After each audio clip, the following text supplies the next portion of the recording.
나선 단식 중에서 특별히 수도자들로부터 우리가 조금 더 많은 것들을 배울 수 있는, 그리고 내가 체화하기 위해서 좀 알아야 되는 주제가 기도가 아닌가 싶습니다. 그래서 우리가 기도를 어떻게 할 수 있고 또 무슨 기도들이 있어서 우리들이 조금 더 쉽게 접할 수 있는지를 이번 사순특강을 통해서 우리가 알아보면 좋겠는데요. 그 첫 번째 시간으로 일단은 우리가 기도가 무엇인지 알고서는 여러 가지 기도들을 배울 수 있어야 할 것 같아요.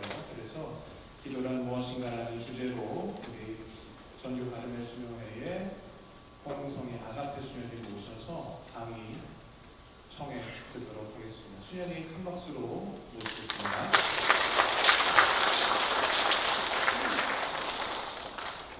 안녕하세요. 반갑습니다. 중앙에서 인사드릴까요? 저는 신부님께서 소개해 주신 대로 전교 가르멜 수녀회의 홍아가페 수녀입니다. 세례명이 아가페라서 때로는 좀 부담스럽기도 합니다. 아가페적으로 살아야 될 것 같은데 많이 부족해서요. 저에게 오늘 주어진 시간은 1시간이라고 제가 들었어요. 그래서 이 1시간 안에 기도가 무엇인지 일반적인 개념 말고 저희 가르멜에서 알려드리는 그런 기도의 개념에 대해서 소개하는 그런 시간을 좀 갖도록 하겠습니다. 그래서 시간을 알차게 보내기 위해서 사설을 딱 없애고 바로 시작하겠습니다. 네, 성호 좀 듣고 주님께 기도하겠습니다. 성부와 성자와 성령의 이름으로 아멘. 에페소서 말씀입니다. 우리 주 예수 그리스도의 아버지 하느님께서 참히 받으시기를 빕니다. 하느님께서는 그리스도 안에서 하늘의 온갖 영적인 복을 우리에게 내리셨습니다. 세상 창조 이전에 그리스도 안에서 우리를 선택하시어 우리가 당신 앞에서 거룩하고 흠없는 사람이 되게 해주셨습니다. 사랑으로 예수 그리스도를 통하여 우리를 당신의 자녀로 삼으시기로 미리 정하셨습니다. 이는 하느님의 그 좋으신 뜻에 따라 이루어진 것입니다.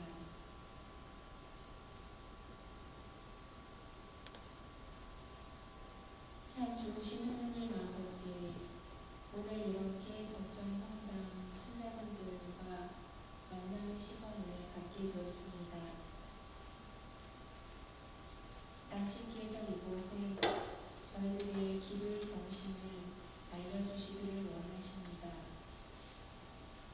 오늘 부족한 저를 통해서 조금이나마 기도가 어려운 것이 아니라 참으로 쉬운 것이며 우리의 매 순간 주님을 만날 수 있는 그러한 시간임을 알게 될 수 있도록 이 시간 함께해 주시고 조금이나마 기도하고 싶은 마음 안에서 우러나오실 수 있는 귀한 시간이 될 수 있도록 성령의 은총을 내려주셔서 오늘 이 시간 온전히 당신께 맡겨드리며 이 모든 말씀 우리 주 예수 그리스도를 통하여 비나이다. 아멘.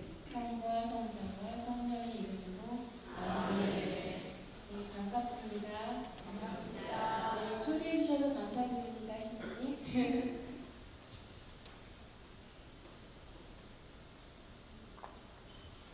기도란 무엇인가 오늘 이 부분에 대해서 설명을 드릴 건데요.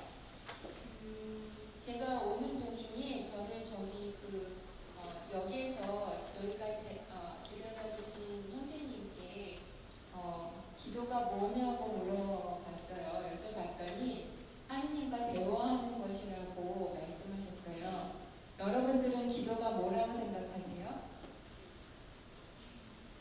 제가 딱 이거를 하느님을 만난 경험이 있나요? 이렇게 되니까 갑자기 대답하시기가 어렵지 않으세요? 예, 보통 교리에서는 하느님과의 대화, 하느님과의 만남, 저희들의 만남에 대해서 말씀을 드릴 건데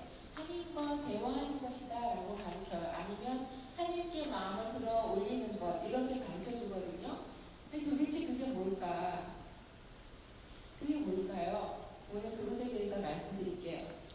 하느님을 만난 경험이 있으신가요? 네, 어떻게 만나셨을까요? 어떤 하느님 만났을 때 어떤 마음이 드세요? 너무 어려우세요? 그러면 하느님을 느껴본 적은 있으신가요? 네, 하느님을 느껴본 적이 있어요. 하느님을 느꼈을 때 마음이 어떠셨어요? 네? 감사한 마음, 기쁨. 이렇게 심장이 막 이렇게 부풀어 오른 것 같은 그런 마음은 안 드셨어요? 네, 들었죠? 만나신 거예요. 그러면 여러분들의 만남이 계속 지속적인가요? 왜 아닐까요? 분명히 하느님을 만나서 마음이 뜨거워지는 것을 느꼈는데 왜 그것이 지속되지 않을까요?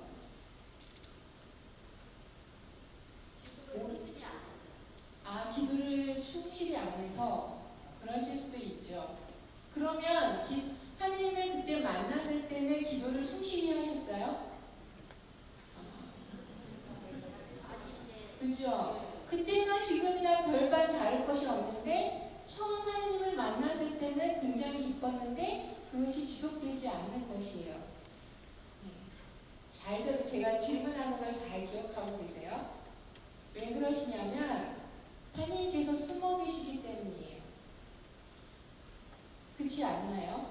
눈에 보이면 그 하사 만나가지고 하느님 제가 오늘 어째 했어요 라고 얘기할 텐데 눈에도 보이지 않고 만질 수도 없어요. 들을 수도 없어요. 아까 어떤 분이 그러시더라고요. 들리지가 않는다고. 그죠? 수녀님들이나 신부님들은 잘 들으실 텐데 우리는 잘 안 들린다고. 제가 그랬어요. 저희도 맨날 듣고 살지 않는다고. 하느님이 숨어 계시기 때문이에요. 어떻게 보면 여러분들의 잘못이 아니에요. 하느님께서 숨어 계시기 때문에. 저는 오늘 이 부분에 대해서 말씀드릴 거예요. 잘 보이세요? 하느님의 내재성이라고 했어요. 제가 좀 어려운 말들을 쉽게 설명을 드릴게요. 제가 재주가 좀 있어서 쉽게 설명을 잘해요. 하느님의 내재성이라고 하는 것은 하느님이 숨어 계시는데 어디 숨어 계시냐면 우리 영혼 안에 숨어 있어요. 어디 저기 뭐 골방에 숨어 계시면 내가 골방으로 갈 수 있고 어렸을 때 왜 장난칠 때 장롱 안에 숨어 있으면 장롱 안에 들어갈 때 있는데 하느님이 어디 숨어 계시냐면 우리 안에 숨어 계시는 거예요. 그럼 어디로 가야 돼요? 네, 우리의 마음 안으로 들어가야 되는 거예요. 그게 하느님의 내재성이에요. 근데 이 내면 안으로 들어갈 때도 여러 가지 몇 개의 방이 있는데 어디 계시냐면 가장 깊은 속에 우물을 갖다 물을 기더라도 가장 깊은 물 거기에서는 아주 맑은 물이 나오겠죠. 그렇기 때문에 하느님이 숨어 계셔서 우리가 못 보는 거예요. 그거를 하느님의 내재성이라고 해요. 쉬우시죠? 내재성이 뭐라고요? 하느님이 숨어 계시고 어디 계시다고요? 우리 마음 안에.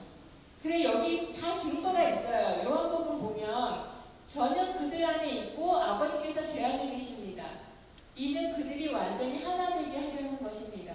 이 말씀만 보면 그럼 어디에서 하나가 될 수 있어요? 저는 그들 안에 있고 아버지께서는 제 안에 계십니다. 그럼 어디에서 하나 되는 거예요? 네. 어디로 들어가셔야 돼요? 네. 들어가 보셨어요? 네라고 누가 그러셨어요? 어떻게 들어가셨어요? 정답이에요. 그래서 기도하시는 거예요. 하나님이 거기 계시기 때문에. 그래서 만나셨어요? 예, 적정성당은 좋은 성당이에요.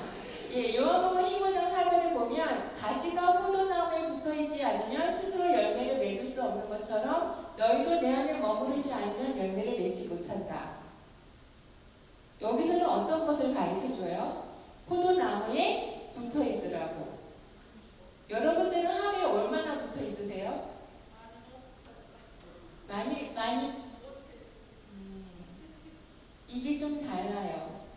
나무가 가지가 포도나무에 붙어있지 않으면 근데 이 포도나무가 가지를 붙어있게 만든다고 생각하시는 것이 맞아요.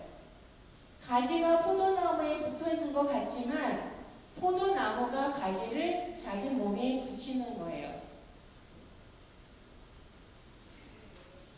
그런데 붙어있으면서도 수액을 빨아들이지 않으면 죽어요.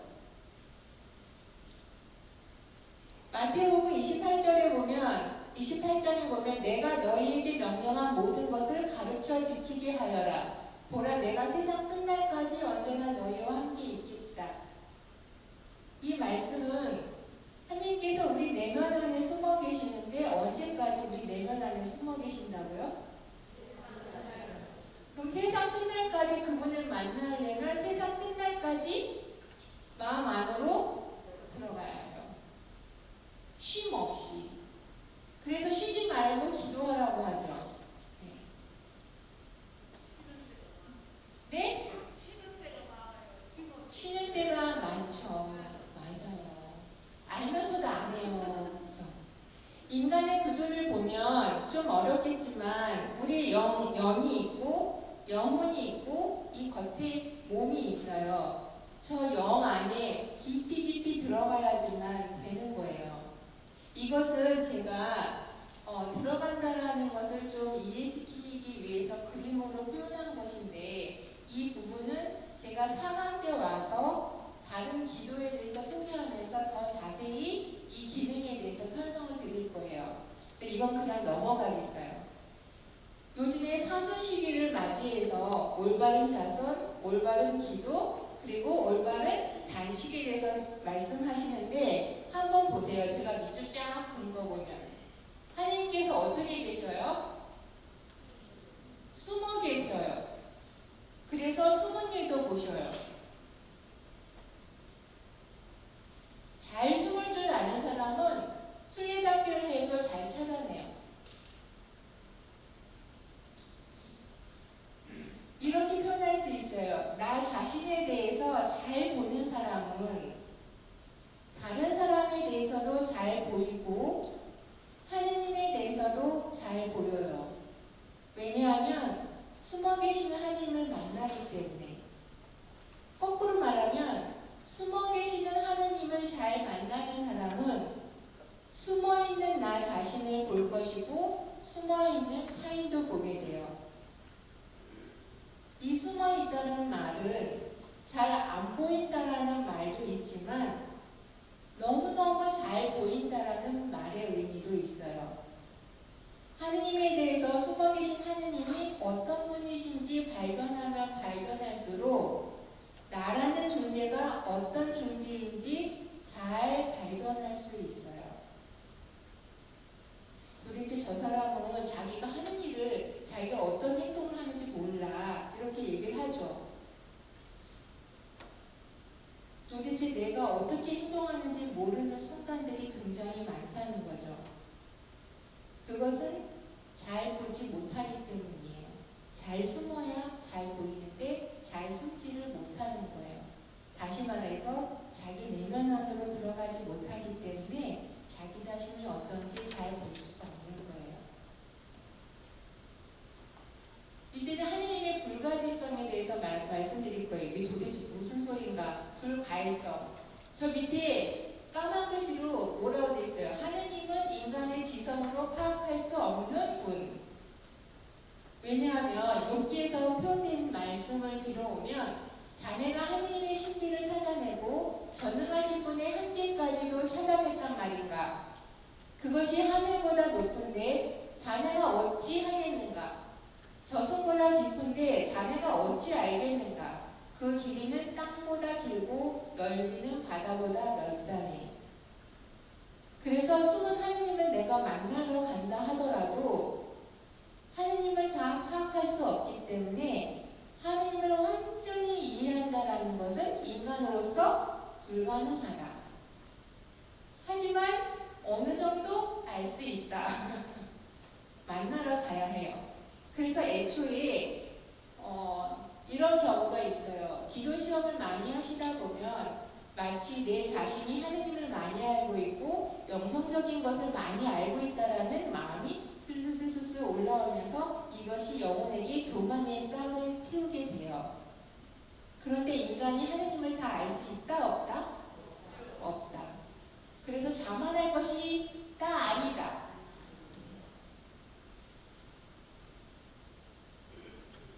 하느님을 시험한 인간은 하느님의 지혜를 받아들일 수는 있지만 인간의 지성으로는 하느님을 다 이해할 수 없어요. 그래서 내가 뭐 좀 하느님을 경험했다고 해서 자랑할 것이 된다 안 된다? 네. 이러한 이유로 인간은 계속해서 하느님을 만나보고 알고 싶은 욕구와 고통이 생겨요. 이게 무슨 말이냐면 하느님을 요만큼 봤어요. 하느님의 영혼을 사귀실 때 어떻게 하냐면 당근을 열심히 주세요. 그래서 성당 오는 것도 기쁘고 성경 말씀 듣는 것도 너무 좋고 맨날 읽고 싶고 묵상하고 싶고 만나고 싶어요. 그래서 그것이 한 길어봤자 3년? 요즘에 3년도 안 가시는 것 같아요. 조금 가는데 어느 순간에 이 맛이 뚝 떨어져요. 도대체 성경을 읽어도 마음이 뜨거워지질 않고 미사를 매일 나와도 뭔가 이렇게 마음이 그냥 그래. 맨날 먹는 밥을 먹는 것 같아요. 이것이 하나님의 방법이에요. 영혼으로 하여금 한번 딱 당근 맛을 주고 나서 이 당근 맛을 그리워하게 만드는 게 하느님의 술수예요. 여러분들은 걸려 들어가신 거예요. 이런 이유로 인간은 계속해서 하느님을 만나고 싶어요. 그런 욕구가 막 올라오고 그 욕구가 채워지기 전까지는 영혼은 계속 목말라요. 이 하느님의 방법이에요. 영혼을 사귀시는 방법. 차라리 모르면 좋겠어요. 그죠? 하느님을 찾아 나서야 하느니까. 왜냐하면 하느님이 계속 당근 요법으로 우리에게 당신이 누구신지를 약간 보여주셨기 때문에 우리는 그 하느님을 차지하기까지 목말라 하는 인간이기 때문에 하느님을 찾아 나서야만 행복해질 수가 있어요. 하느님께서 인간 영혼 안에 계신다면 그렇다면 왜 인간은 하느님을 만나지도 느끼지도 못하는가? 아까 제가 뭐라고 했어요? 왜 느끼지 못한다고 말씀드렸죠? 숨어 계셔서. 하느님이 숨어 계시기 때문이고 동시에 그분을 만나고 느끼기 위해서는 우리 자신이 숨어야 되는데 숨지 못하기 때문이에요. 처음에는 내가 내 안으로 막 들어가지 않아도 하느님께서 어린아이가 맨 처음에 아이가 태어났을 때는 울면 젖주고 울지 않아도 때가 되면 요즘에 우는 것이 뭐 별로 좋은 것이 아니라고 해가지고 시간 정해서 주기도 해요. 그렇지만 어느 정도 그 어린아이의 모습을 떠나 있으면 그때는 어떻게 해요? 젖을 떼죠. 그래서 우리 스스로 하느님을 찾아 나서도록 해요. 이것은 아가서가 대표적인 성서 말씀이에요. 한번 그 신랑을 한번 싹 보여주시고 나서 이 신부가 찾아 나서게 만들어요. 그래서 우리는 계속 숨어 계시는 하느님을 찾아 나서야 하는 것이죠. 요한복음 6장에 보면 내 살을 먹고 내 피를 마시는 사람은 내 안에 머무르고 나도 그 사람 안에 머무른다. 여러분들은 오늘도 미사 여기 다 하셨죠? 그죠? 예수님의 몸을 영해요. 여러분들 안에 머무르신다고 해요. 무엇을 느끼셨어요? 영성제 하면서. 여러분들은 영성제 한 후에 어떤 시간을 가지세요? 빨리 집에 가야지. 오늘 저녁은 뭘 먹을까? 오늘 뭔 드라마가 있어요? 토요일날? 오늘 드라마, 오늘 진짜 재밌는 장면이 나올 텐데. 아니면, 내일 그 무슨 모임이 있는데, 단체 모임인데, 그거 정말 문제가 해결이 안 돼. 그래서 예수님께서 그러죠. 단 한 시간도 깨어 있을 수 없느냐. 저는 이제 이런 구도를 한번 가져와 봤어요. 하느님은 당신을 드러내 보이세요. 이미 우리가 당근을 얻어먹었다는 것은 하느님이 우리에게 보여주셨다는 얘기거든요. 그리고 우리를 끊임없이 부르세요. 그리고 찾아 나서기까지 하죠. 한 마리 양까지. 그런데 하느님께서 인간을 창조하셨을 때 우리는 하느님과 관계성을 가져요. 이것을 인격적인 관계라고 해요. 나중에 또 나올 거예요. 그런데 그런 인간이 어떻게 돼요? 따먹지 말라는 열매를 따먹어요. 그리고 이스라엘 역사 안에서 계속 배신을 해요. 배신을. 이방신을 섬겨요.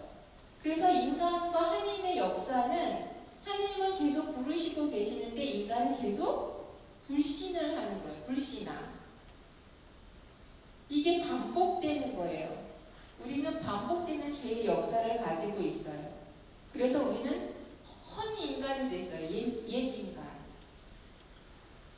여기에서 하나님이 도저히 못 보셔서 판관도 세워, 왕도 세워, 예언자도 보내. 그래서 마지막에 내 아들이나마 보내면 그래도 돌아오겠지 했는데 어떻게 해요? 성경에서 그 아들마저 죽여요. 그래서 하나님께서는 그리스도를 통해서 새 계약을 맺으셨어요. 도대체 이해할 수 없지 않아요? 이쯤 되면 하느님이 뭐가 아쉬워서 인간을 계속 그렇게 구원해 내시려고 애를 쓰고 계시는지, 도대체 인간이 뭐길래. 그래서 그리스도를 통해서 새로운 삶으로 초대하고 계세요. 그래서 그 초대를 받은 우리는 새 인간으로 거듭날 수가 있어요.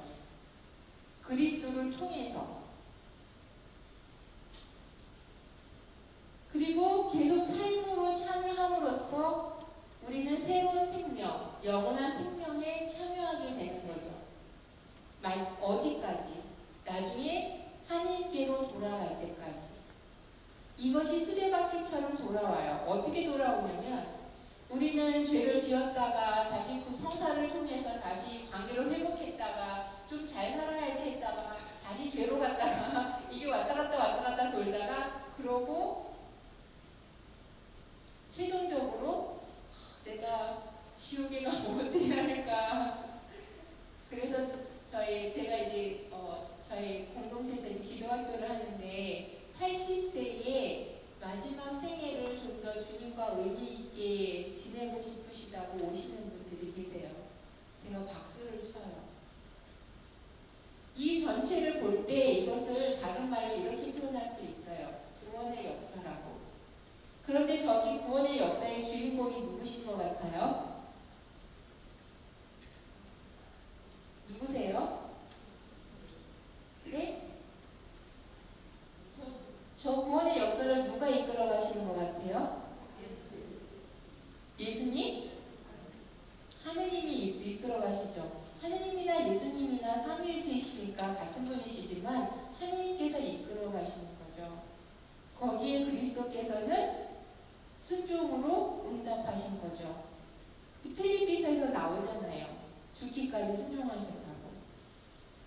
거기에 또 다른 인물이 또 있죠. 어떤 인물이 있어요? 네? 성령? 저기 성령이 나오지는 않았는데요. 인간이 있잖아요. 인간. 하느님의 구원의 역사 안에는 하느님과 인간의 관계가 존재해요. 이 두 주인공이 없으면 이 구원의 역사는 돌아가질 않아요. 그러니 우리 인간이라는 이 존재가 얼마나 귀한 존재인지를 또 볼 수 있어요. 구원의 역사를 이끌어 가시는데. 아까 말씀드렸던 것처럼 인간의 내면으로 부르시는 하느님에 대해서 말씀을 드릴 거예요. 한번 같이 읽어볼까요? 하느님은 인간이 당신이 계신 곳을 스스로 찾아오고 오셨다. 내 자신은 하느님의 표현 자체가 인간과 어려운 하느님이 계시는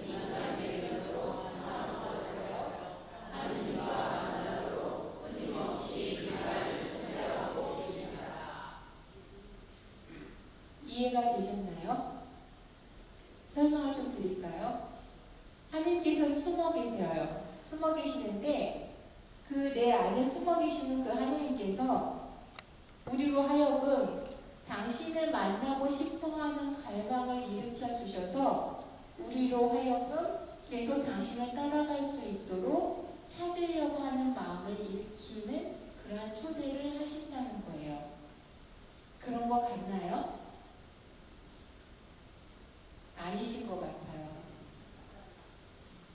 여러분들은 성당에 오실 때 어떤 마음으로 오세요?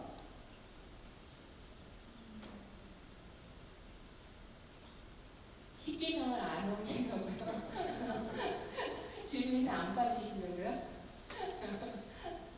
빠지면 안 될 것 같아서.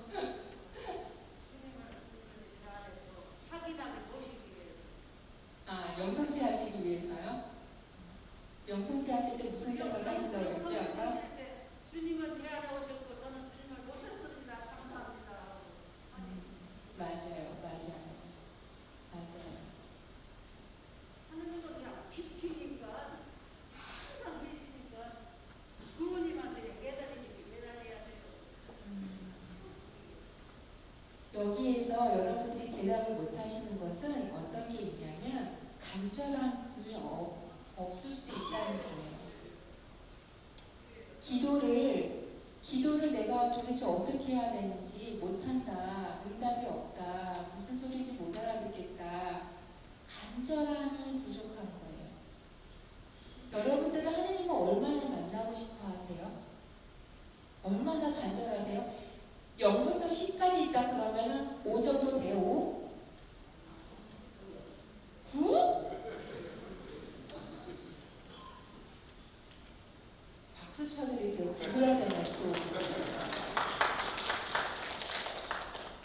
여러분들이 얼마나 간절한지를 볼 수 있어요. 마음이 간절하면 하나님의 초대를 끊임없이 느껴요.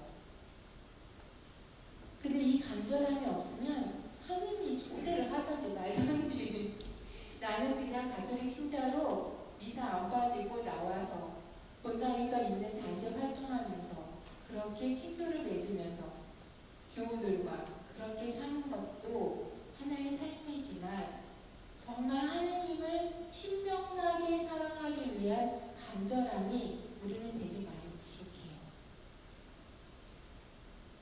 그래서 기도가 어려운 거예요. 여기까지 정리를 해드리면 숨어 계신 하느님이시고 다 헤아릴 수 없는 하느님이시고 하느님을 그래서 찾아 나서야 하는 거고 그리고 그럼으로써 이 하느님께서 우리를 내면으로 불러주신다는 거예요. 제가 기도를 하기 전에 이거를 말씀드린 것은 기도를 함에 있어서 이것에 대한 어떤 전제 지식이라고 할까? 이것이 꼭 필요해요. 제가 이제부터 말씀드리는 기도에 대해서 설명을 드릴 때 이것이 도움이 돼요. 그렇다면 기도의 근거를 좀 말씀드릴게요. 하나님께서는 인간을 찾으세요. 그리고 인간은 하나님을 찾아요. 내가 하나님을 찾고 싶어 하는 그런 간절함이 있지 않다 하더라도 그것을 못 느끼는 거지 필요가 없는 건 아니에요. 왜 그러냐면 공허함을 느끼게 돼요. 여러분들은 내가 몸이 건강하고 자식들이 잘 되고 자식들도 돈 잘 벌고 별로 생활에 어려움이 없다. 그러면 정말 행복해. 이보다 더 좋을 수는 없어. 그렇게 생각을 하게 되죠. 그런데 이상하게 공허해요. 충분하지가 않아요. 그렇다면 거꾸로 말씀드리면 내가 정말 고통 가운데 있을 때는 누가 찾으라고 하지도 않아도 성당에 나와요. 왜냐하면 인간의 힘으로 될 수 없는 일들이 혼하기 때문에. 그래서 인간이 가장 큰 고통 안에 있을 때에 가장 하나님께 매달리게 된다는 거죠. 여기에서 인간을 찾으시는 하나님을 찾으시는 인간 안에서 무엇이 이루어지냐면 만남이 이루어져요. 이것이 바로 기도의 근거예요. 서로 만나야지만 제일 행복하다는 것. 인간을 찾아 나서시는 하느님을 보면 창세기 3장 9절에 너 어디 있느냐 그러셔요. 근데 하느님께서 너 어디 있느냐 할 때 보면은 인간이 정말 죄 가운데가 아니라 정말 하느님 은총 안에서 있을 때 하느님께서 너 어디 있느냐라고 찾지 않으세요. 저 창세기 3장이잖아요. 죄를 지었을 때예요. 창조 이후에. 그때 하느님이 찾으세요. 참 놀라운 게 인간이 죄를 지었을 때 하느님과 거리가 멀어져 있을 때 먼저 하느님께서 찾아 나서세요. 인간은 어떻게 해요? 숨어요. 하느님께서 먼저 인간을 찾아 나서시는 것은 하느님께서 아버지이시기 때문이에요. 우리를 지은 그 책임, 하느님께서 우리를 지어내신 아버지이시기 때문에. 에베소서에 제가 아까 읽어드렸어요. 세상 창조 이전에 그리스도 안에서 우리를 선택하셨다고. 이미 세상 창조 이전에 우리를 선택하셨어요. 그리고 거룩하고 흠없는 사람이 되게 해주셨어요. 그리고 예수 그리스도를 통해서 자녀를 삼으셨어요. 그리고 이것은 하나님의 주어진 뜻에 따라서 이루어진 것이래요. 하느님은 우리를 찾아 나서세요. 구원의 역사는 인간이 하느님을 믿음으로써 시작되는 것이 아니라 하느님께서 인간을 찾아 나서시는 것으로 시작돼요. 그래서 하느님께서는 인간을 찾으심은 우리의 전 역사 안에서 계속돼요.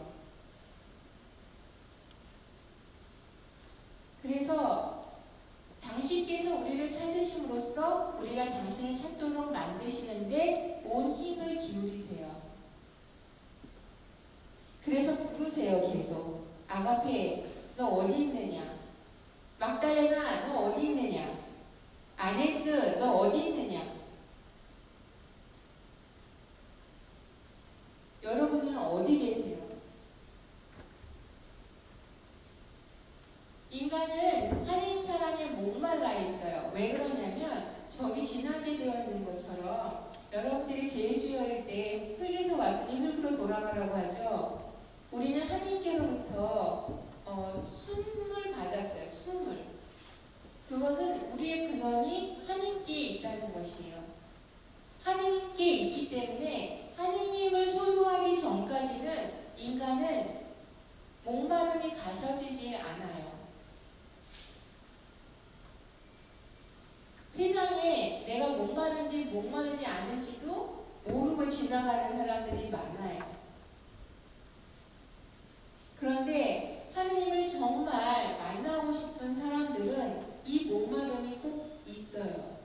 저 목마름을 채우기 위해서 계속해서 우리는 찾아 나서는 거예요. 온전히 예수님을 만날 때까지. 그래서 사마리아 여인이 6명의 남편이 있었어도 충족할 수 없었어요. 결국에 마지막 예수 그리스도를 만나면서 영원한 생명의 물을 얻어 마신 거예요. 그럴 때 이 사마리아 여인은 뛰어나가요. 내가 만난 그분을 증거하러. 우리는 내가 목마른지 목마르지 않은지도 모르고 살아갈 때가 너무 많다는 거죠. 아무도 우리에게 하느님만큼 충족시켜 줄 수 있는 대상이 없어요.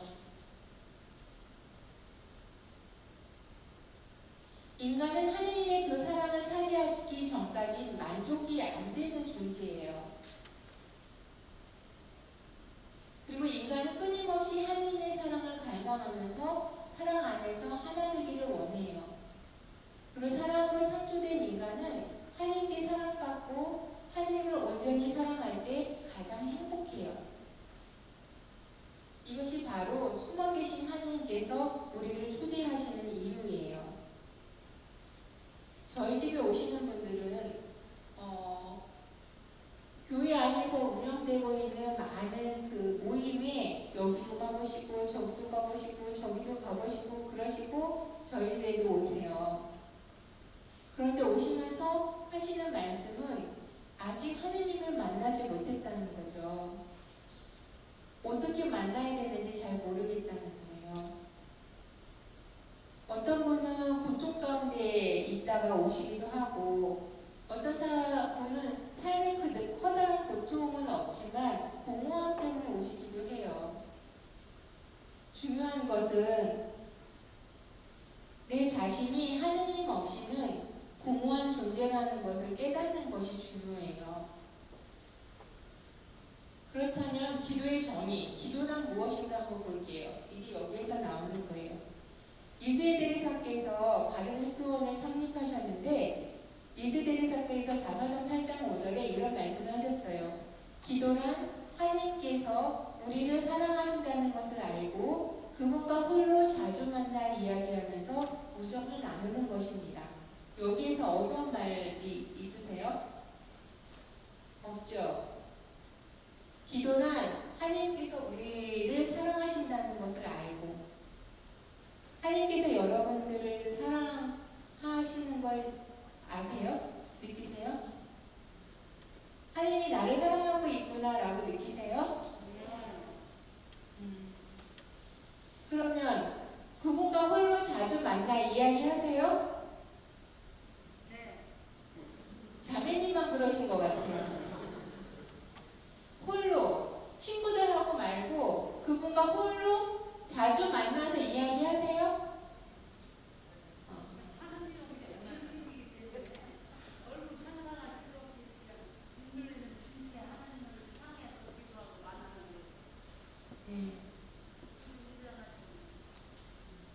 계속 그렇게 하시면 될 것 같아요. 우정을 만나서 우정을 나누세요? 여러분들 친구, 아주 친한 친구랑 전화 통화 자주 하시죠? 만나기도 하시죠? 네. 하나님하고 그렇게 우정을 나누면서 자주 만나세요? 그냥 어머니 아버지한테 하는 여기에서 제가 이 하나님께서 우리를 사랑하신다는 것을 아는 것에 대해서 먼저 설명을 드릴게요. 하나님의 기도를 하려면 하나님을 알아야 해요. 하나님이 어떤 분이신지 아는 것이 기도의 기본이에요. 하나님이 어떤 분이세요? 교리에서 말씀하시는, 가르쳐주시는 거 말고 여러분들이 느끼는 하나님, 사랑이 많으신 분, 그리고요 여러분에게 하나님은 어떤 분이세요? 네? 네, 함께 하시는 분, 야훼. 이게 중요해요. 네, 사랑이신 분. 여기서 보면 탈출기 34장에 주님은 자비하고 너그러운 하느님이다. 분노에 더디고 자애와 진실이 충만하며 천대에 이르기까지 자애를 베풀고 죄악과 악행과 잘못을 용서한다. 여기까지는 딱 좋은데 그 다음에 뭐라고 되어 있냐면 그러나 벌하지 않은 채 내버려 두지 않고 조상들의 죄악을 아들 손자들을 거쳐 3대 4대까지 벌한다. 이 얘기가 언제 나온 거냐면 탈출을 해요. 에집트에서 탈출을 해서 만나도 내려주셨어요. 그 다음에 어떤 일이 있었냐면 모세가 돌판을 받으러 가는 사이에 내려와 보니 이스라엘 백성이 금송아지를 세워놓은 거예요. 그 순간에 하느님이 안 느껴지니까 금송아지를 세웠어요. 그래서 모세가 돌판을 깨버려요. 그때 그 이후에 말씀하시는 거예요. 나는 이만큼 너그럽고 자애로워. 나는 이렇게 참아. 그런 하느님이다 라고 말씀하시는 거예요. 인간이 하느님께 충실할 때가 아니라 인간이 불충실할 때 하느님이 아닌 다른 거에 기대서 내가 살려고 할 때 하느님께서 말씀하시는 거예요. 하느님의 자애로움을 말씀 들으실 때 이 자애로움이 좋은 것이지, 달콤한 것이지, 사랑이 많은 것이지 이렇게만 생각하시지 마시고 언제 이 하느님의 그 자애로움이 드러나는지를 잘 아셔야 해요. 하느님의 자애로움이 가장 크게 드러날 때가 언제냐면 우리가 하느님과 멀리 떨어져 있을 때 그런 하느님이세요. 이것은 제가 나중에 그냥 가지고 온 거고요. 하느님은 나를 사랑하세요. 사랑이 많으신 하느님이 아니라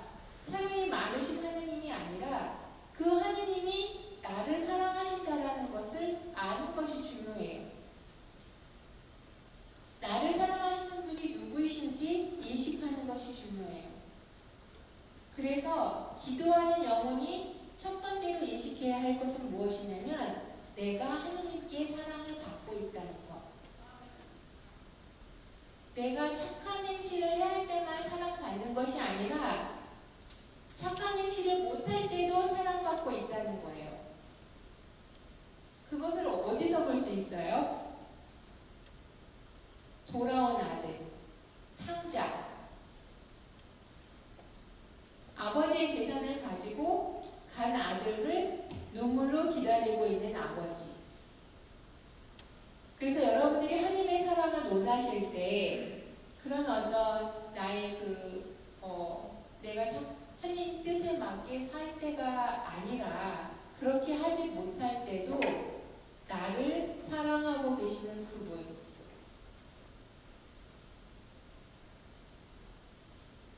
하느님의 사랑을 체험하고 알고 받아들여야 다른 사람에게 그 사랑을 전할 수가 있어요. 내가 자비를 입은 체험이 있어야 다른 사람에게 자비를 전해줄 수 있어요. 이것이 회심할 수 있는 핵심적인 열쇠예요. 돌아온 탕자를 보면 어떻게 탕자가 그 돼지 주엽나무라도 먹고 내가 살아야지 그러다가 아버지께로 돌아갈 수 있었는가? 제가 지금까지 말씀드린 논리에 의하면 어떻게 생각할 수 있냐면 아버지께서 계속 부르고 계시다는 거예요. 아버지는 아버지의 집에 계셔서 있는 것 같지만 끊임없이 아들을 부르시는 거예요. 아들은 어떻게 아버지께로 돌아갈 수 있었는가? 이 아들은 아버지가 얼마나 자비로우신 분인지 이미 알고 있었어요. 어떻게 알아요? 재산을 나눠줬잖아요. 달라고 하니까.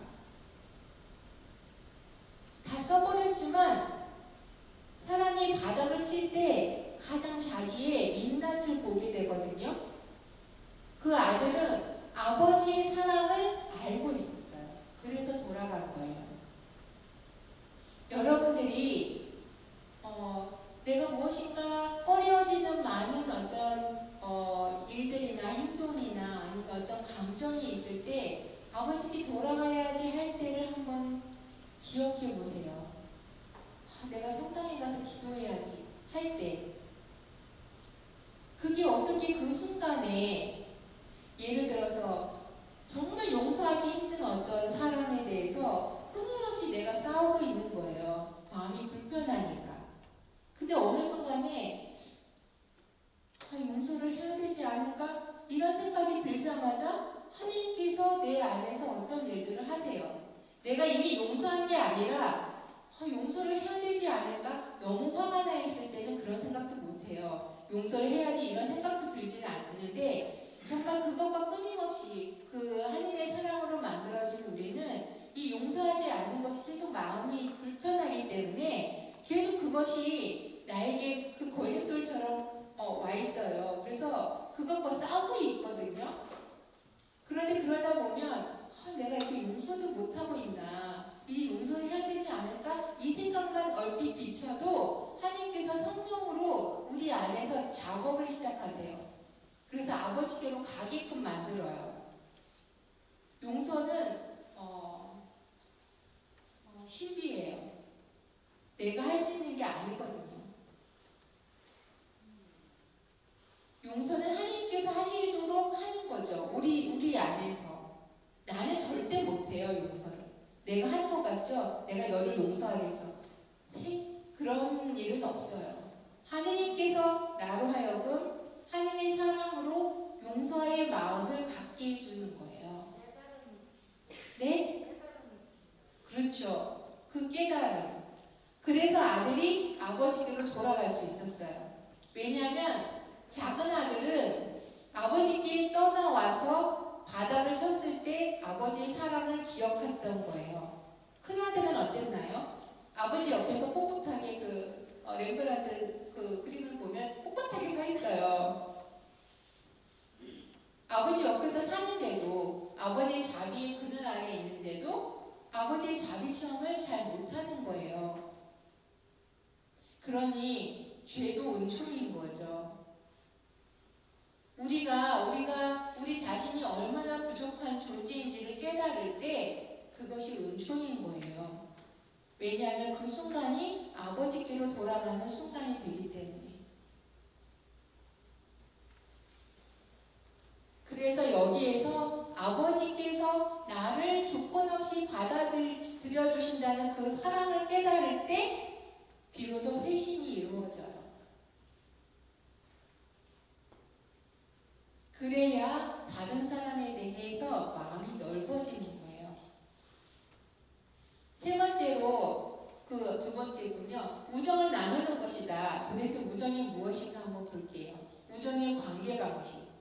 우정이라는 것은 오늘 제가 프란치스코 형제님이 저를 여기서 이렇게 여기까지 데려다 주셨거든요. 이제 만약에 제가 프란치스코 형제님하고 우정의 관계를 맺는다. 그러면 제가 무엇을 하겠어요? 만나자고 하겠죠. 알아야지 우정이 생기잖아요. 그러고 이분이 무엇을 좋아하고 어떤 것을 즐기며 취미는 무엇이고 음식은 어떤 걸 좋아하고 평상시에 어떻게 생활하는지 이런 것들을 알게 되겠죠. 여러분들은 이런 우정을 갖기 위해서 하느님에 대해서 알기 위해서 무엇을 하시나요? 성경을 읽으세요? 네? 성경을 읽고 네. 맞아요. 하느님을 알려면 성경을 읽으셔야 돼요. 그래서 제가 기도하기가 너무 어려워요. 그러면 제가 꼭 이 말씀 드려요.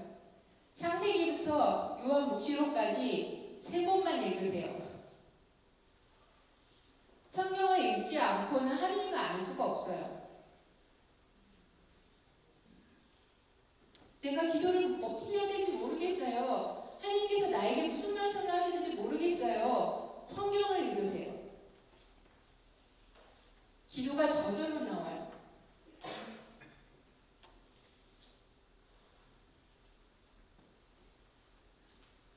넘어갈게요. 우정은 사랑을 알아듣는 것이에요. 우정의 나눔은 누가 먼저 시작하신다? 하나님께서 먼저 시작하세요. 하나님은 인간이 기도를 통해 당신의 사랑을 알아듣기를 바라세요. 내 마음 좀 알아줘. 제일 여러 가지 힘든 일이 있지만 이런 데 있지 않나요? 내가 정말 좋은 일을 열심히 다 했는데 욕을 먹어. 도대체 내 마음을 못 알아주는 거예요. 너무너무 섭섭하지 않아요? 그럴 때? 혼자인 것 같고 하나님은 얼마나 많은 순간에 혼자이실까요? 하나님은 홀로 내버려 두지 마세요.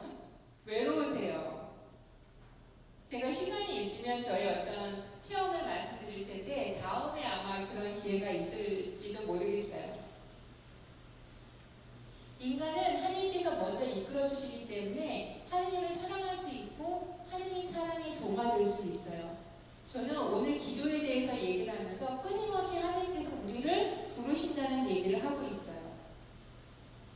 주님은 당신과의 일치를 위해서 끊임없이 우리를 당신 사랑해로 부르세요. 당신 사랑해로. 내가 너를 얼마나 사랑하고 있는지 아느냐? 예수님께서 부활 이후에 베드로에게 진정 너 나를 사랑하니? 나를 정말 사랑하느냐?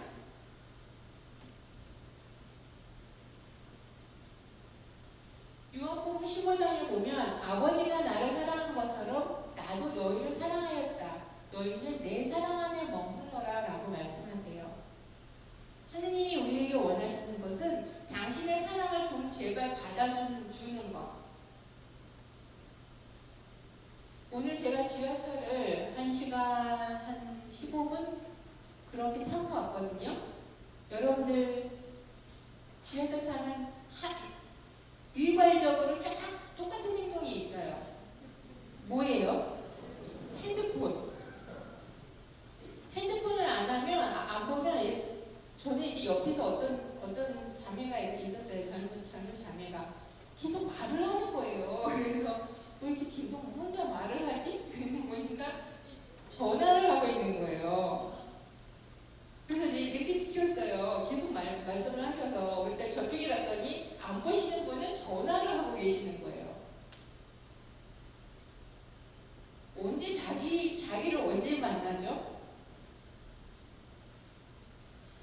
여러분들은 하나님이 나를 좀 봐줘 라고 얘기할 때 핸드폰 보고 계시지 않으세요? 여러분들은 핸드폰을 얼마나 보세요? 하루 정도는 한번 핸드폰을 꺼보세요.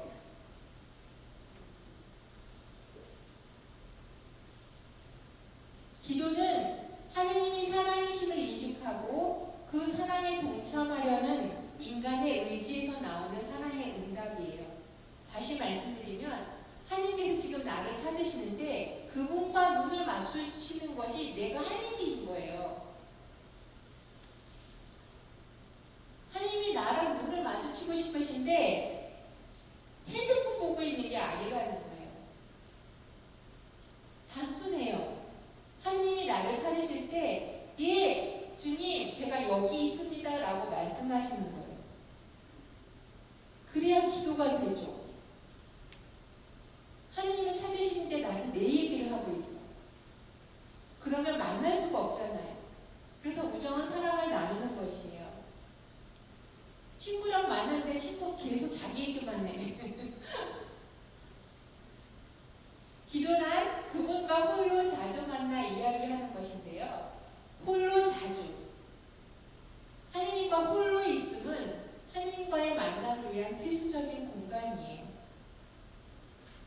여러분들은 하루에 얼만큼이나 하나님과 단둘이 계세요? 미사는 평일미사 30분, 주일미사 1시간. 그 순간에만큼이라도 하나님과 단둘이 있나요? 아마 5만까지 다 끌고 올 거예요. 여러분들 미션이라는 영화 보셨어요? 한번 보세요. 거기에 이제 그 한 사람이 이제 폭포를 올라가는데 온갖 잡동사니를 다 끌고 가요. 우리는 성당에 올 때 있잖아요. 나의 모든 것을 다 끌고 오는 거예요. 마지막에 그 폭포수에 올라갈 때 본인이 못 끊어요. 딴 사람이 끊어줘요.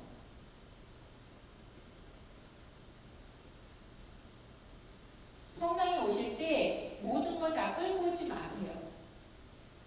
끊고 오세요. 끊고.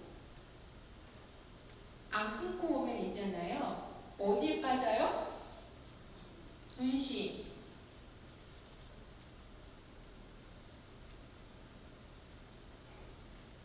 기도는 일생을 통해서 이루어져요. 그런데 이 우정의 나눔은 홀로 자주, 다시 말씀드리면 지속적이고 연속적이어야 돼요. 모든 것을 끊고 오는 것을 오늘만 하면 안 되고 어제도 했어야 되고 오늘도 하고 내일도 하고 죽을 때까지 하셔야 되는 거예요. 적어도 성당에 올 때는 다 끊고 오셔야 되는 거예요. 집에서 내가 묵주기도를 한다. 묵주기도 할 때 내가 도대체 신비 어디를 하고 있지? 이런 적 없으세요? 있어요? 끊어야죠. 끊어야죠. 온갖 가지 갖고 다 묵주만 입을 얼마나 우리가 똑똑하고 잘 돌아가는지 딴 생각을 하면서도 입은 잘 돌아가요. 이 두 가지로 하나는 묵주기도를 하고 하나는 딴 생각을 하고 있잖아요. 끊어요. 홀로 자주. 우정은 인간의 일생을 통해서 이루어지고 성숙되어져요. 5만 가지를 다 갖고 오는데 어떻게 성숙되어지겠어요? 어떻게 예수님을 만나겠어요? 그 5만 가지, 10 10가지를 갖고 왔다면 10가지 만나느라고 바쁘실 거예요. 미사 안에서. 만나서 이야기를 해야 돼요. 혼자 독백하지 마시고. 기도는 하나님과 대화하는 것이에요. 여기에서 나왔죠? 그런데 인간의 내면에 현존하시는 주님을 만나야 된다는 거예요. 이 이야기를 하려면. 이야기를 하려면 하느님을 초대하는 게 아니라 숨어 계신 하느님이 어디 계신지 알고 거기로 가야지만 되는 거예요. 대화란 서로의 말을 경청하고 서로의 마음을 살피며 나누는 것인데 저 청원 탄원 통일 홍수 감사 찬양은 제가 시편에서 드러나는 것을 가지고 왔어요. 하느님과 인격적인 관계를 맺는 것이다. 도대체 인격적인 관계가 무엇인가? 뭐 사귐, 관계성, 친교의 관계라고 했는데 이게 도대체 무엇인지 제가 설명을 드릴 거예요. 그 설명을 드리기 전에 어떤 것이 필요하냐면 저기 만남을 지속하기 위해서 뭐가 필요하다고요? 네? 일대 결심. 끊자. 내가 이 시간만큼은 내가 딴 생각, 분심이 들어오더라도 분심이 없을 수가 없죠. 우리가 삶이 얼마나 복잡한데 분심이 안 생길 수가 있겠어요. 저처럼 5시 10분에 일어나서 저녁에 자기 전까지 규칙적으로 생활하는 사람도 분심이 있는데 여러분들은 더 바쁘시잖아요. 얼마나 많은 관계 속에서 살아요. 그래서 분심은 어떻게 할 수가 없어요. 날파리 같아서. 그렇지만 적어도 내가 성당에 올 때, 묵주기도 할 때, 아니면 다른 아침 저녁 기도할 때 그때만큼은 내가 다 끊어버리겠다. 이 일대 결심이 있어야 해요. 이게 우리의 응답이에요. 그러면 저 인격적인 관계라는 그치? 인격적인 관계가 무엇인가? 이것은 이제 제가 가톨릭 백과사전에서 응용해가지고 갖고 온 거예요. 여러분들이 기쁘고 즐거울 때는 하느님이 별로 안 필요하시잖아요. 그런데 막 고통과 고난 속에 있을 때는 막 처절하잖아요. 이럴 때 우리는 하느님께 탄원을 드려요. 인격적인 관계에 대해서 설명드리는 거예요. 그리고 이 탄원은 무슨 탄원이냐면 예를 들어서 제가 만난 여러 사람들은 정말 기가 막힌 일들도 많이 겪으셨는데 제가 처음 제가 서울에서 있으면서 처음 만난 분은 아드님이 일찍 운명을 달리했어요. 근데 이분은 정말 열심히 한 신자였고 하나님 체험도 많았는데 받아들이기가 너무 힘드신 거예요. 어떻게 하나님이 내가 이렇게 믿고 살았는데 내 아들을 데려가실 수가 있을까? 이게 해결이 안 돼가지고 저희 집까지 오신 거예요. 그런데 그럴 때 하나님께 더 매달린 거예요. 두 가지 마음이었어요. 하나는 살기 위해서, 하나는 딴 방법이 없었으니까 이렇게 매달리면 아들을 살려주실 거라고 생각했기 때문에 얼마나 절절하겠어요. 그러면 어떻게 되겠어요? 주님, 맨 처음에는 원망도 했겠죠? 내 아들, 나에게 아들이 이렇게 있는데 어떻게 이런 일을 하실 수 있겠어요? 절망도 하겠죠? 그러고 나서 포기도 하겠죠? 이러한 모든 순간순간을 다 하나님과 나누는 것이 이것이 인격적인 관계예요. 거기에서 감사도 나올 것이고 주님 그래도 내가 주님 당신이 있어서 이렇게 얘기할 수 있는 그런 당신이 계셔서 정말 감사합니다. 만약에 저런 고통이 아니라면 나에게 주신 모든 은총에 대해서 찬양을 드릴 수도 있죠. 인격적이라고 하는 것은 희노애락을 같이 나누는 거예요. 여러분들은 가족과 얼마나 얘기를 자주 하세요? 대화 단절? 도대체 이해할 수가 없어요? 인격적인 관계라는 것은 시시콜콜이 하나님과 대화를 나누는 거예요. 기도란 같이 읽어볼까요? 하나님께서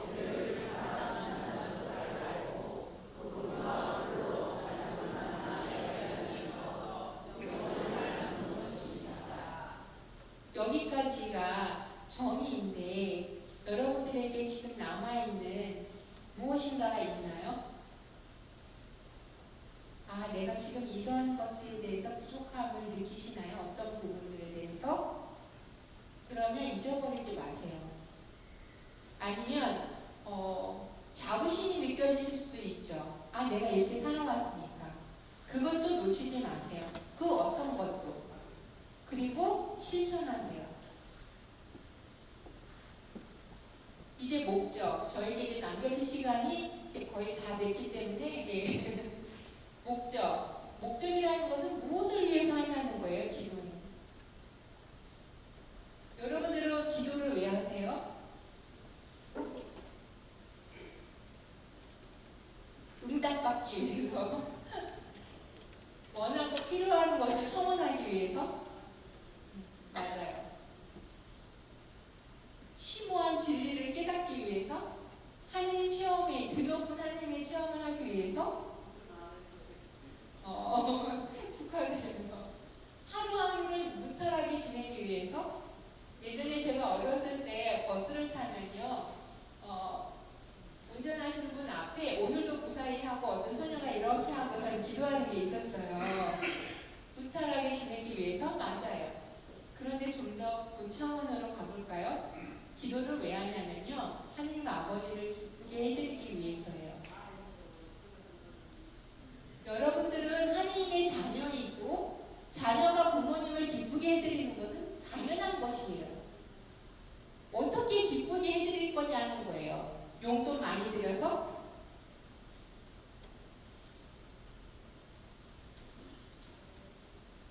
아버지의 뜻이 하늘에서와 같이 땅에서도 이루어지소서. 기쁘게 해드리는 거예요. 아버지의 뜻이 내 안에서 이루어질 수 있도록.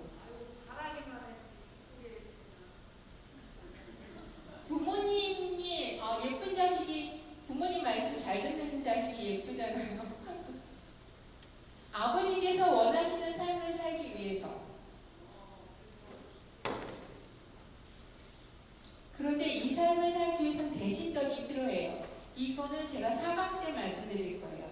대신덕이 뭐예요? 믿음과 희망과 사랑. 이게 쉽게 될 수 있는 게 아니에요. 여러분들은 아버지를 기쁘게 해드리기 위해서 기도하시는 거예요. 그러면 기도하면서 내가 무엇을 해야 될지 금세 알게 되실 거예요. 좀 더 높은 단계로 가볼까요? 그리스도를 닮기 위해서. 그리스도를 어떻게 닮아요? 어디까지 닮아요? 여기에서 보면 사랑의 유사성이라고 나와 있는데 이 유사성이 어디까지 가야 될 것 같아요? 네? 희생 정도가 아니죠? 죽기까지 십자가를 질 수 있어야 돼요. 그러면 굉장히 부담스럽잖아요. 네, 다음에 제가 십자가를 어떻게 질 건지에 대해서 가볍게 해드리겠어요. 오늘은 시간이 없으니까. 이것을 다른 말로 하면 하느님과 일치하기 위해서예요. 이게 최종 목표예요. 기도의 최종 목표. 너무 어렵죠? 네, 쉬워지게 만들어 드릴게요. 다음에. 이렇게 해놓고서 너무 어려워요. 그럼 어떡하죠? 그러면 기도의 효과가 무엇인지 볼까요? 기도를 하면 우리의 삶이 어떻게 변화될까요? 기도해 보신 분, 뭐가 변화되던가요? 복권이 당첨되던가요? 어느 날은 꿈에서 좀 복권 번호 좀 알려주시지. 복권기는 안 해보셨어요? 잘하셨어요. 안 들어주세요. 안 들어주세요. 제가 어느 날 복권을 봤는데 두 자릿수가 안 보이는 거예요. 두 자릿수가. 기도의 효과를 제가 간단하게 넘어갈게요. 기도의 효과는 아버지께 돌아가는 것이에요. 아버지께로 돌아가는 거. 너희에게 신명에 보죠. 너희에게 생명과 죽음을 내놓는다. 선택하라 그러죠. 아버지께로 돌아가는 거예요. 이것을 다른 말로 사랑으로의 회귀라고 말해요. 아버지의 사랑으로 자꾸만 가는 거예요. 왜? 아버지가 그걸 제일 기뻐하시니까. 기도의 효과를 좀 보면요. 제가 되게 어려운 말을 썼어요. 하나님의 현존 체험이라고 썼고, 자인시라고 썼고, 대신덕의 삶이라고 썼고, 그리스도를 닮아가고 참된 자유와 평화. 이걸 다른 말로 좀 풀어볼게요. 여기서 보면 하느님과의 친도를 맺는다는 것이 무엇이냐면 하느님과 굉장히 친밀하다는 뜻이에요. 그렇겠죠? 기도를 열심히 자주 홀로 하느님을 자꾸만 만나는데 안 친해지면 이상한 거죠. 사람도 자주 만나면 정이 부는데. 그리고 또 하나는 하나님에 대한 자녀다움이에요. 하나님에 대한 신뢰. 기도를 계속 열심히 하다 보면 하나님께 대한 믿음이 생겨요. 믿음은 언제 볼 수 있냐면 성경으로 말하면 풍랑 위에서 베드로가 걸어갈 때 와라 그러시잖아요. 그죠? 너 와봐. 처음에는 걸었어요. 나중에 어떻게 돼요? 물속에 빠져요. 왜 빠졌을까요? 네? 두려워서. 왜 두려웠을까요? 네? 믿음이 약해서? 아니에요. 물론 믿음이 약했겠죠. 예수님께서 붙잡아 주실 거라고 생각 못 했겠죠. 근데 그거 말고 그건 너무 쉽잖아요. 왜 두려웠어요? 네? 뭘 의심했어요?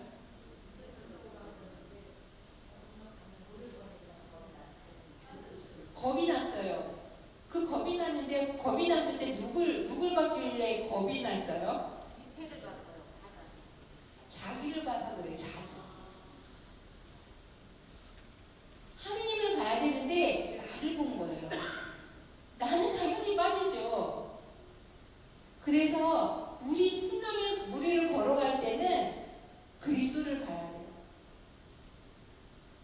나를 보면요 두려워요. 그래서 물에 빠져요. 저 하나님에 대한 신뢰와 자녀로서의 품위 회복이라는 것은 풍랑 위에 걸어갈 때를 말하는 거예요. 평지에 걸어갈 때 무슨 신뢰가 뭐가 필요하겠어요, 그죠? 대신덕의 성장, 요거는 제가 나중에 말씀드리고, 기도의 효과 중에 하나는 사랑이 커져요. 이것을 이렇게 설명드릴 수 있어요.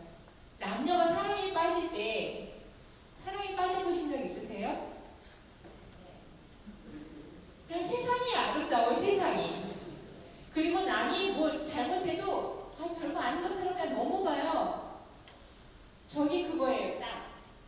하나님을 사랑하게 되잖아요. 웬만한 거 그냥 넘어가요. 아무것도 아니에요, 아무것도. 참 미안해요.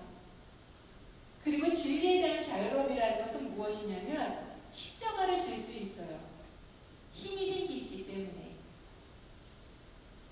이것도 제 경험이 있는데 지금 시간이 없어서 말씀 못 드려요.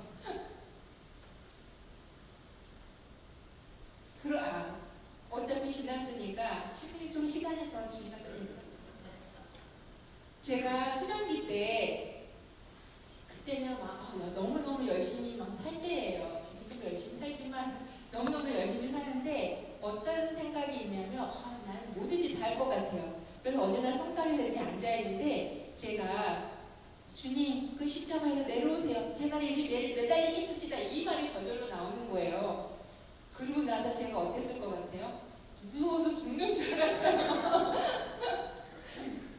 제 믿음의 수준보다 제 느낌, 감정으로 앞서갈 때가 있어요. 어떨 때는.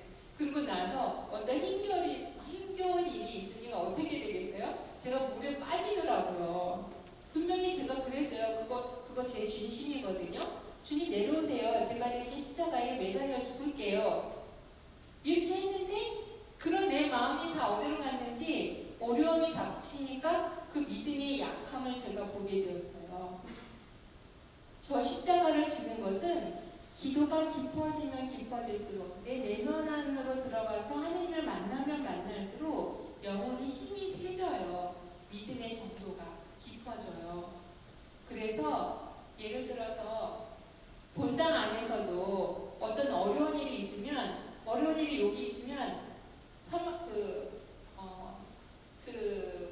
착한 사마리아인처럼 도와주러 가는 게 아니라 이렇게 세리가 이렇게 사제가 이렇게 돌아가 잘도 피해 다니는 사람들이 있어요. 본당에서도. 그런데 어떤 사람은 또 과감하게 솔선수범해서 그 십자가를 짊어지고 가는 사람들도 있고 집안에서도 그래요. 이것이 본인이 느낄 수 있어요. 기도를 깊이 하면 할수록 그 짐을 지고 갈 수 있는 힘이 생겨요. 그래서 달란트의 비유에 보면 하나님께서 그 한 달란트를 땅에 묻어놓은 사람을 누구에게 주냐면 10달란트, 거기에서 5달란트, 뭐 기억이 안 나는데 2달란트, 1달란트 이렇게 나오는데 10달란트 가지고 있는 사람한테 줘요. 왜냐하면 더 짊어질 수 있기 때문에. 그 1달란트가 막 선물 같고 금덩어리 같죠? 그것은 하나님께서 내게 주신 능력을 하나님을 위해서 다 되돌려드린다는 의미예요. 어떤 사람은 5달란트에 5개의 능력이 있고 어떤 사람은 1달란트의 능력이 있는데 그것은 그 사람이 갖고 있는 최대치인 거예요. 부러워할 것도 아니고. 근데 그것을 내가 짊어지고 갈 수 있는 힘이 있기 때문에 하나님께서 그 1달란트를 10달란트 있는 사람에게 주는 거예요. 10달란트 있는 사람은 그걸 짊어질 수 있는 힘이 있기 때문에 그런 거죠. 자신을 하나님께 온전히 내어 맡김. 더 이상 세상을 떠난 사람처럼 사는 거죠. 하느님, 내 생명도 나에게 무엇인가 주신 것이 있다면 그것은 다 당신께로부터 온 것인 것을 영혼은 알게 돼요. 그 주님 주시는 대로 받는 거예요. 욥처럼 나에게 좋은 걸 주시는데 나쁜 것을 주신다고 해서 어떻게 내가 거절할 것이냐. 그래서 기도와 삶이 일치돼요. 그리스도화 되는 거예요. 이것이 다시 말씀드리면 사랑이 비슷해지는 거예요. 제가 준비한 건 여기까지인데 다음을 위해서 한번 이거 아마 보신 적이 있으실 거예요. 김수환 추기경님께서 하신 말씀인데 다음을 위해서 제가 예고편을 드리는 거예요.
그래서 내가 그게 최상의 답이다 했어.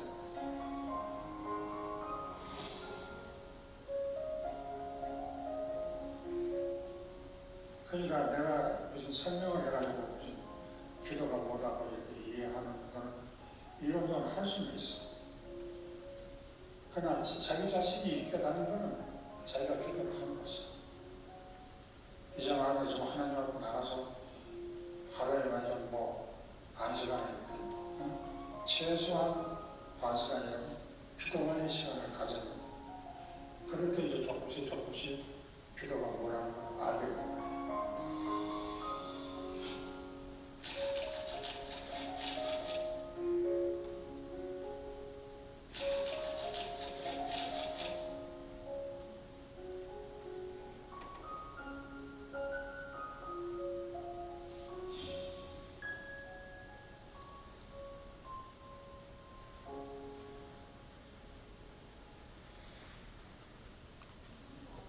기도는 어떻게 한다고요?